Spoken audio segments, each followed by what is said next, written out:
Hey, Coach Ryan and Coach Mike here from Physical Culture. Welcome to our first Q&A session. This week's question is coming from Intensity Performance on Instagram. He wanted to know what are some substitutes he can use for the front squat with his athletes. After talking to him a little bit deeper, finding out why he wanted to know about front squats and why his athletes were using them, athletes are kind of married to the front squat because they feel it is going to develop better, bigger quads. So we're actually going to go into all of that in this episode. So let's take a look at the front squat itself first. Okay, so the front squat, we all kind of know what it is. If we don't, it's going to be an exercise that will be done bilaterally. So we're going to be on two legs, okay, somewhat symmetrical. That's a different argument. Anterior or front loaded, and it's also going to have an upright torso. So Michael, if hopefully the camera's catching this, can you show us that upright torso since your mobility is awesome? Okay, I'm going to squat. He's going to squat. You're going to see his head still. Go ahead. Can you still see his head? Good. Now do it again. Hinge next time.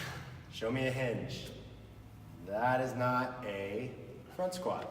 That is more of a hinge. That would be like your box squats or other back squatting variations. So from there, let's answer his first question, which was substitutes. So substitutes are going to be goblet squats and double kettlebell front squats. These are actually a great option if you want a lower system load. So since the weight is a little bit further away from your center of mass, it allows you to sit back and you can use a little bit lighter weight rather than like overload your athlete like we would typically see in a front squat.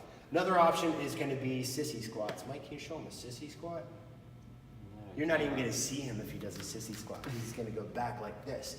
Okay. Then we've got a trap bar squat. So obviously this is going to be knee dominant. So I'm going to still keep that vertical torso. The weight's now going to be in my hands instead of placed on my clavicles. And from here, we're going to go into safety squat. All right. And then Zercher squat. So all of those are bilateral options as will help you maintain that upright torso and just allow you to load yourself a little bit differently.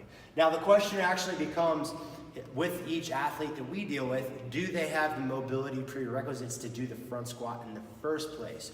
So my mobility prerequisites, we are going to need a certain degree of ankle mobility, so ankle dorsiflexion.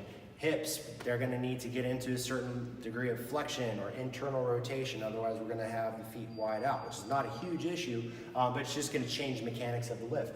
We're also going to need spine mobility. If you do not have good thoracic extension, front squatting is probably not a great option for you yet.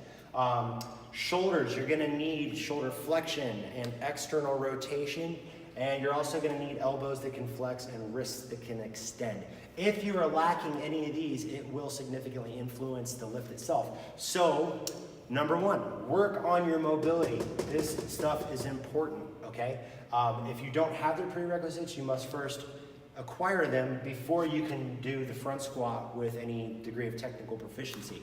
If you want to streamline the mobility stuff, you don't feel like working out hard, there are some options for you. I don't like to recommend them, but here they are.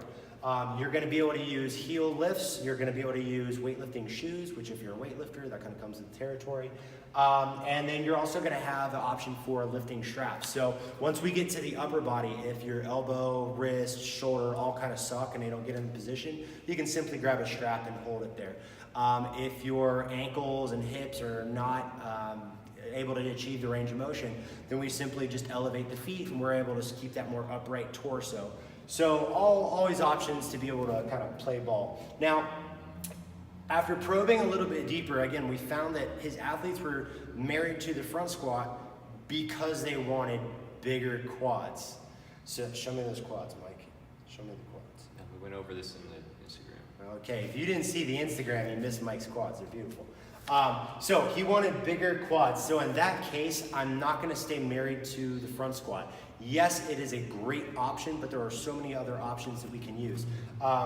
So for this one, I would probably go more unilateral work. Maybe you can stress the quads by doing things like a rear foot elevated split squat. You can significantly load the athlete by putting weights in their hands, strapping a vest to them. So there's plenty of options for overloading them. As we get into more like the non-functional hypertrophy realm, now we can start discussing things like doing more isolation work. So if you have like a, what's it called, like a knee extension machine? I've used that thing since the 90s. Knee extension? You bodybuilders know what I'm talking about. The thing where you sit and you extend your knee and you just do like rep after rep after rep and it burns like hell. Yeah, that stuff makes your quads bigger. And then also blood flow restriction training. So there it's pretty cool. You can get away with a lower intensity. You can get some occlusion training so you can create a little bit more metabolic stress. So really as we get into like the bigger quads, which was his real why, that's where I think we would dive a little bit deeper into some of the acute training variables. So now we need to look at like, you know, frequency, intensity, volume, like all those things are going to come into play more so than just exercise selection. So it all kind of goes together. So that's our rant or my rant. Do you have anything you want to add? If you're going to go just by the why, big quads, millions of different options for substitute out for a front squat. So you're just looking to apply a force to the quads to make them grow. Time under tension, volume is going to be a big influence.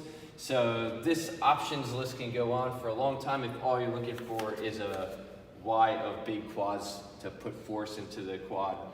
You could do incomplete squats. What I mean by that is never come into a full lockout in either the up position or the down position. Just keep the time under tension. You could change up stances if you want to change to front squat. You could go into staggered stance. Lots of unilateral work, single leg squats are going to be great for that. If the why you want a front squat variation is because of an inability to perform a front squat as prescribed, then you're going to have to look at the prerequisites and make your choice off of that. So the why you want to substitute for a front squat is going to be dependent on your why. If it's big quads and you just want hypertrophy, millions of different exercises because it just means you want to target a tissue and put force through it for a long period of time or for a large volume of time. If you want a front squat because you want to build some kind of functional strength, then you're going to have to look at prerequisites and make your determination of your options off of restrictions or clearing of your prerequisites. So long story short, I think it all boils down to it depends. There's a lot of options. We just got to know what the why is. So I hope you found this helpful.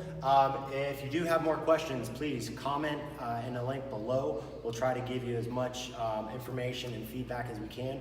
And as always, stay tuned. Make sure you subscribe because we are going to be doing these Q&A sessions every Friday. Make sure to follow us on Instagram because that's where we're actually collecting the questions from. So if you want a question answered, also go follow us on Instagram, punch in your questions on the link, and we'll make sure that we get yours in there. So again, thanks for watching. We hope you enjoyed it, and stay tuned.